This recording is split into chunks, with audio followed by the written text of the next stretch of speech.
أنا غلطت، أو يمكن افتكرت إني كسبت، بس الحقيقة أنا خسرت أكتر مما كنت أتخيل. كنت بحبه من قلبي، اتعشمت، اتحرقت، ولما رجع لي، رجع بس بعد ما لجأت لدجال وعملت له حاجة عشان يرجع. اتجوزنا، والدكاترة قالوا إن مفيش حاجة تمنع الحمل، بس كل مرة الطفل بيموت في بطني. هو ذنب؟ هو ربنا بيعاقبني؟ أنا لسه راجعة من الحج ودعيت من قلبي، بس الخوف بيقتلني. يمكن أكون أنا السبب، يمكن العمل اللي عملته زمان هو اللي منعني من النعمة اللي كل ست بتحلم بيها. أنا مش جاية أشتكي، أنا جاية أحكي لكم حكايتي، يمكن حد يتعلم من الغلط اللي وقعت فيه، ويمكن دعوة من حد غريب تغير حياتي. أنا اسمي سارة، كنت بحب واحد من زمان قوي، اسمه شادي، حب من اللي بيقلب الدنيا. كنا بنتكلم في كل حاجة، بنحلم سوا، وبنتخيل بيتنا وعيالنا. بس زي أي بنت اتعشمت زيادة، وفجأة سابني. أهله ضغطوا عليه وخطب بنت تانية.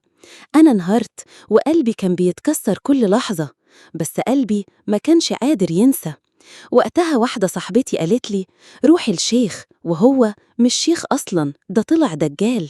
قالت لي: اعملي حاجة بسيطة تخليه يرجعلك.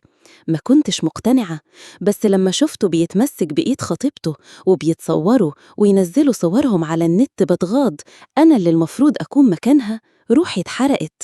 رحت، عملت، وسكت ضميري. فجأة شادي ساب خطيبته ورجعلي وطلب إيدي. اتجوزنا فعلا، وأنا حسيت إن ربنا أنصفني. بس من أول يوم جوازي كان جوايا حاجة بتقولي ده مش طبيعي، ده مش حب من عند ربنا. كنت بخاف، بس بكدب خوفي بالفرحة. كنت فرحانة إني بقيت مع الراجل اللي بحبه، بس كان جوايا خوف من المجهول. دايما حاسة إن في حاجة هتحصل تعكن عليا. عدت شهور، وجيت أعمل تحليل حمل، طلعت حامل. فرحنا وفرحنا الناس، بس بعد 3 شهور حصلت أول صدمة. نزل الحمل. الدكتور قال حاجة بتحصل ومفيش مشكلة، بس المرة التانية والتالتة والخامسة نفس السيناريو.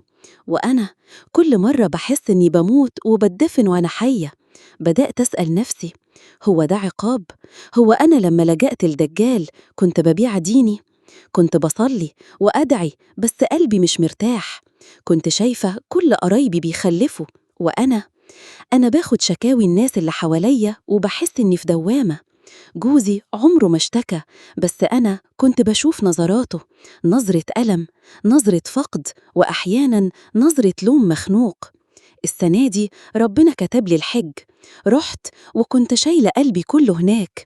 ما بين كل دعوة ودعوة كنت بقول: يا رب، إن كنت ظلمت حد سامحني. يا رب، لو الذنب اللي عملته زمان هو السبب، اغفر لي وارزقني الذرية.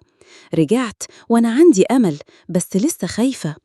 أنا مش ندمانة على الحب، بس ندمانة إني سعيت لها بطريقة خدتني بعيد عن ربنا.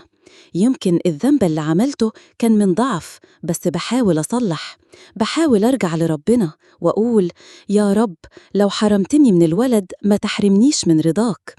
مش كل تأخير عقاب، ومش كل حرمان قسوة. ساعات ربنا بيأخر النعمة علشان يرجعنا ليله. أنا حاسة إني اتولدت من جديد بعد الحج، وكل يوم بدعي نفس الدعوة: يا رب، ارزقني بالذرية الصالحة، وإن ما كانش ليا نصيب ارزقني بالقلب اللي يرضى. ادعولي من قلبك، ولو القصة لمست قلبك شاركها، يمكن توصل لحد تاني محتاج يسمعها. وسيبولي تعليق بدعوة حلوة، يمكن تبقى هي المفتاح للفرج.